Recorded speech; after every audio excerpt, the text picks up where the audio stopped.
Halo semuanya, selamat datang di video perkenalan C++. Sebelumnya, perkenalkan saya Gus Miranda dari Program Studi Pendidikan Fisika. Pada video ini kita akan mengenal apa saja yang ada di C++.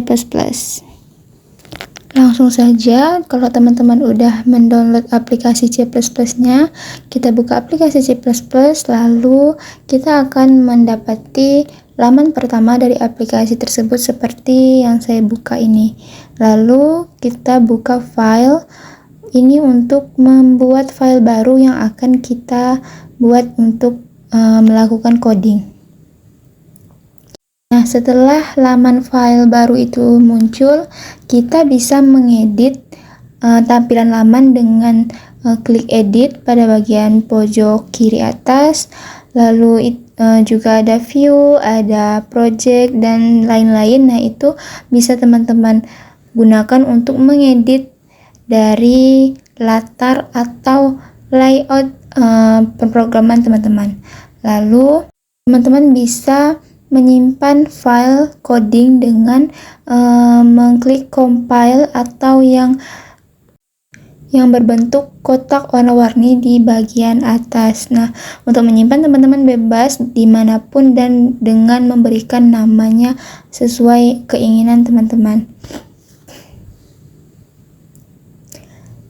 Nah, setelah save, kita langsung bisa memulai melakukan coding atau pemrograman sederhana di C++ ini. Langsung saja, yang pertama kita akan membuat di baris pertama, yaitu include IOStream. Nah, baris pertama ini atau include ini berguna atau berperan sebagai perpustakaan. Nah, yang menyediakan fasilitas atau output yang akan ditampilkan di layar kita ketika coding selesai. Nah, lalu yang baris kedua kita buat using namespace yang berperan sebagai pemberi perintah kepada cout atau cin.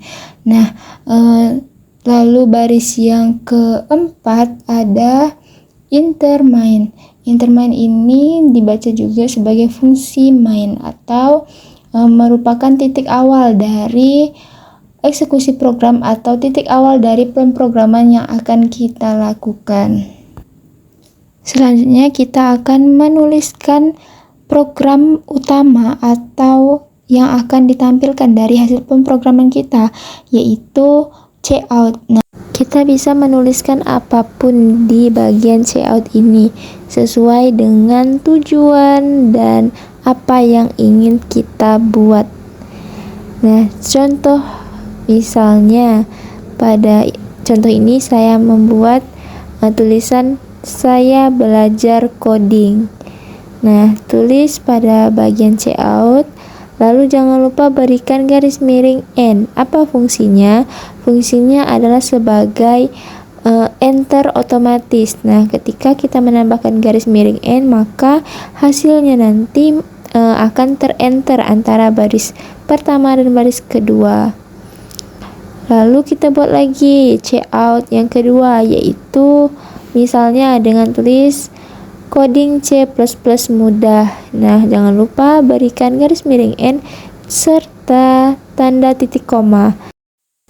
Lalu kita cek apakah dari coding kita ini ada error atau tidak. Bagaimana cara ceknya? Ceknya dengan mengklik compile pada bagian tengah atau bagian save tadi. Nah, setelah klik compile, maka akan langsung menampilkan hasil dari coding kita. Nah, seperti ini hasil dari codingnya. Misalnya yang sesuai yang saya contohkan, yaitu saya belajar coding. Lalu pada baris kedua, coding C++ mudah. Nah, ini merupakan hasil yang baik tanpa error, begitu teman-teman. Nah, apakah coding ini bisa menghasilkan error? Jawabannya bisa. Bagaimana dia bisa error? Coding ini error jika ada sesuatu, ada komponen yang kurang di dalam coding. Misalnya ini saya hapus bagian titik koma. Nah, apakah dia tetap menghasilkan hasil yang baik? Ternyata tidak. Hasilnya itu error. Nah, oleh karena itu kita harus sangat memperhatikan apa yang sudah kita masukkan ke C++ ini agar hasilnya tidak error. Nah, keterangan errornya terdapat pada bagian bawah. Teman-teman bisa melihat pada bagian bawah itu ada tulisan error. Nah, setelah saya tambahkan titik koma lagi, maka hasilnya sudah normal, tidak terdetek error lagi. Nah, seperti itu proses perkenalan kita dengan C++, teman-teman. Untuk video berikutnya saya akan memberikan tutorial membuat soal atau membuat kuis dari C++. Nah, untuk teman-teman yang penasaran, silakan tunggu video berikutnya. Bye bye.